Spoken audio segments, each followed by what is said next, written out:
This is Cronkite News. Health officials warn the coronavirus is not under control, as Arizona reports the highest number of deaths in a single day.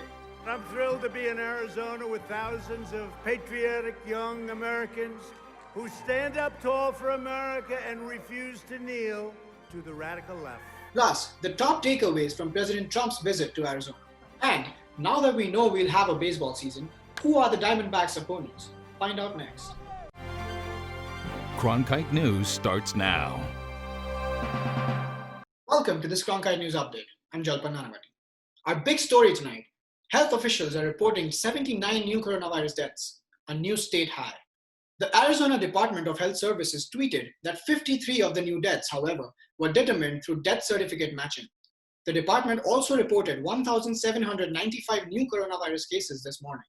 That brings the state total to 59,974 cases and 1,463 deaths. We're now seeing a disturbing surge of infections. The next couple of weeks are going to be critical in our ability to address those surgings that we're seeing. Today, New York, New Jersey, and Connecticut issued a travel advisory that requires people arriving from states with high coronavirus rates to quarantine for 14 days. The advisory applies to Arizona, Alabama, Arkansas, Florida, North Carolina, South Carolina, Washington, Utah, and Texas. It begins tonight at midnight.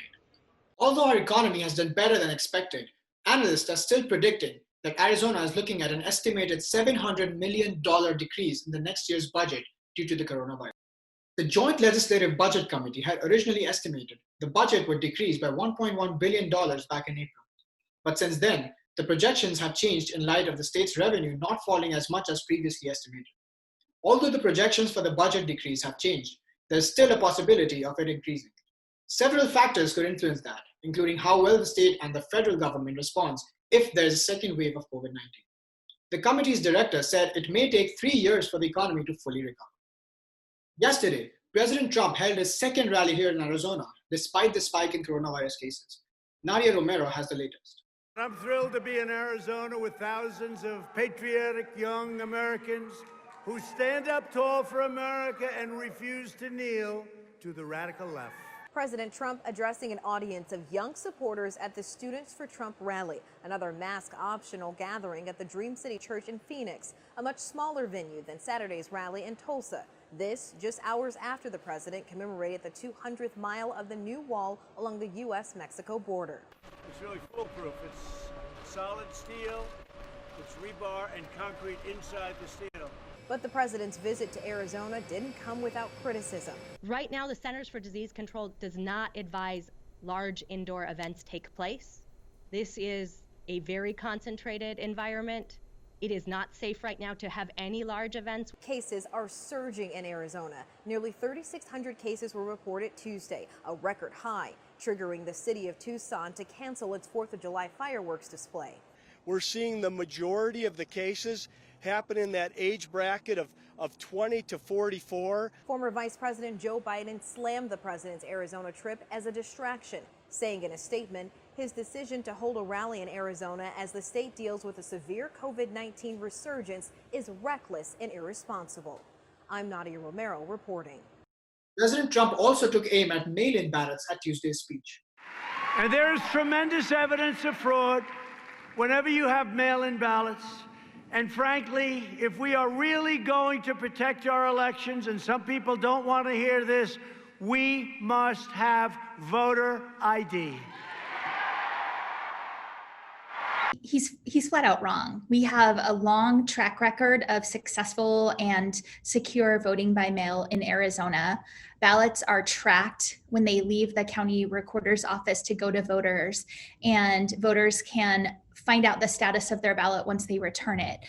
So there's a lot of safeguards in place. The only ballots that we actually count are the ones where we can verify that there is a good solid signature, or in cases of a mismatch where we've successfully contacted the voter to verify that they submitted a ballot. So it's a very, very secure system, frankly.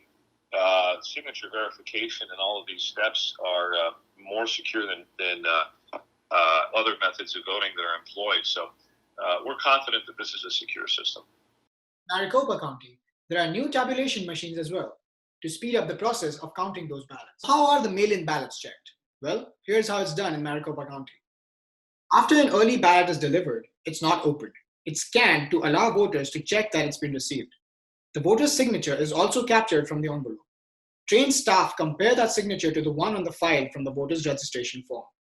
If the signature matches, the ballot envelope is marked as a good signature. Those are sent to citizen boards who process these unopened envelopes to prepare them for tabulation. The citizen boards are made up of 2 members of different political party affiliation. They audit and ensure the secrecy of the voter's ballot is maintained. If there's no signature or the signature doesn't match what's on the file, it's sent to a higher level staff member, trained every 2 years in signature verification. In the case of a missing signature, the unopened envelope is sent back to the voter along with a letter explaining why it was returned. In the case of a non-matching signature, the voter is contacted by mail or phone. This process is done to safeguard the early voting process. In past years, New Mexico has seen some of the highest suicide rates in the nation for teens 15 to 19 years old. Experts say the state's large rural population, a shortage of counselors, and poverty are just some of the factors that contribute to these tragedies. One high school senior in Albuquerque is trying to change all of that. She's blazing the trail toward better mental health for teens across the state. You kind of get these feelings when something's wrong. And I remember sitting in that class and this girl that sits in front of me, she was like, I wonder who took their life. She kind of already had that instinct that somebody had to have died. Mornings like this were happening all too frequently at El Dorado High School in Albuquerque. These are the students that no one would have thought would have been struggling with this. Over my career, I've lost more students to suicide in the last 3 years than the other 12 years combined. After Mia J. Tafoya lost 2 close friends to suicide in high school, she decided to use her own voice to speak up. She was already working with a suicide prevention group called Breaking the Silence New Mexico. A few weeks of research and recruiting later, the 18-year-old took a new plan to the school board. The emotion and the energy that the students brought to the board meeting tonight, undeniable, something that they hope the board will be unable to ignore. Right now it's becoming normalized for students, and that's the sad part, is that no death should be normalized. It was pretty remarkable. The board and the superintendents and the assistant superintendents were just totally flabbergasted by the response of our students. Tafoya asked for permanent counselors at schools in the district and a wellness room in the El Dorado Library for students to decompress.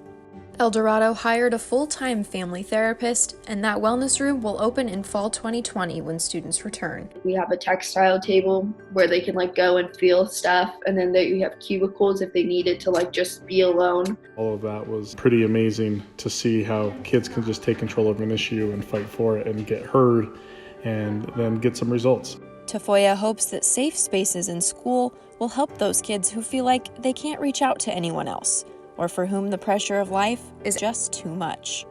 You're expected to have these straight A's and be this star athlete. People don't realize that not every student is like that. And I think a lot of school pressure affected the students that we lost. From the outside, Ara Gardner looked like she had it all. A high-achieving cello player taking numerous AP classes.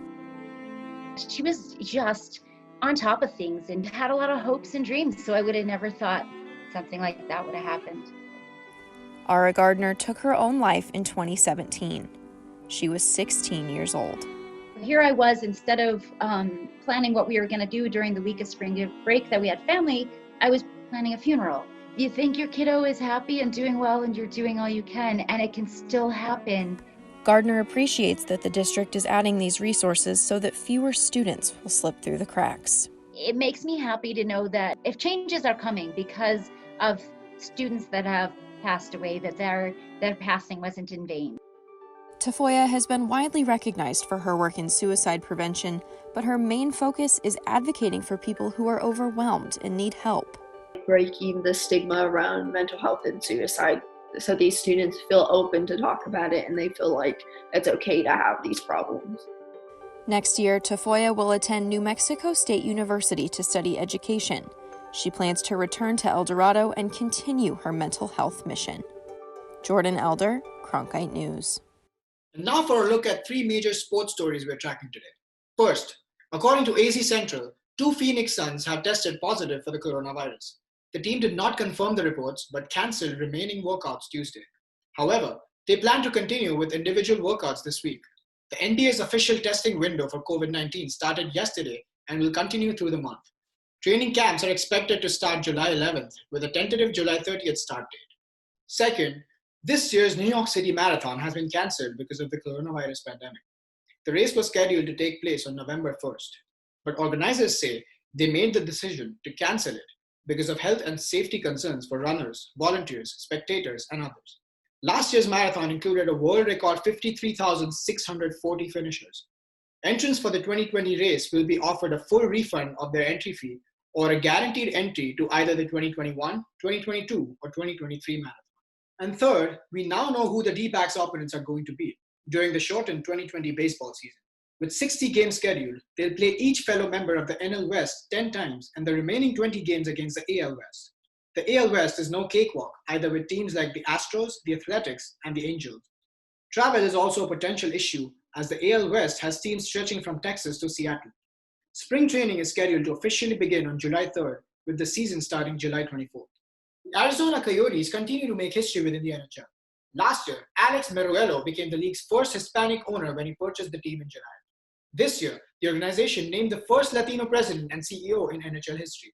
Cronkite sports reporter Kaylin Green shares Javier Gutierrez's goals when it comes to bringing more diversity into the stands. A major goal of New Coyotes president Javier Gutierrez, the first Latino to hold that role with an NHL franchise, is growing the team's Hispanic fan base. The Latino market is large here. I believe it's 40% plus, so it's clearly a market that we want to tap into. I think it would just be it wouldn't make business sense not to approach them. In terms of how to do so, it is both Spanish and English. According to the 2019 Arizona Hispanic Chamber of Commercios report, Arizona's population currently includes more than 2.3 million Hispanics. It is among 9 states with a Hispanic population over 1 million. Right now we know that Arizona is tracking to be a minority majority state. 30% state's population is Hispanic, 40% of Phoenix Metro, and more than 50% of K through 12.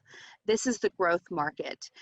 Being able to attract this attract this consumer has to be number one mission of all the sports franchises, frankly. Arizona Coyotes owner Alex Morello, the first Hispanic owner in league history, believes sports have the power to inspire and create change in the world. He is confident the addition of Gutierrez will help the Coyotes make a difference. Ecstatic.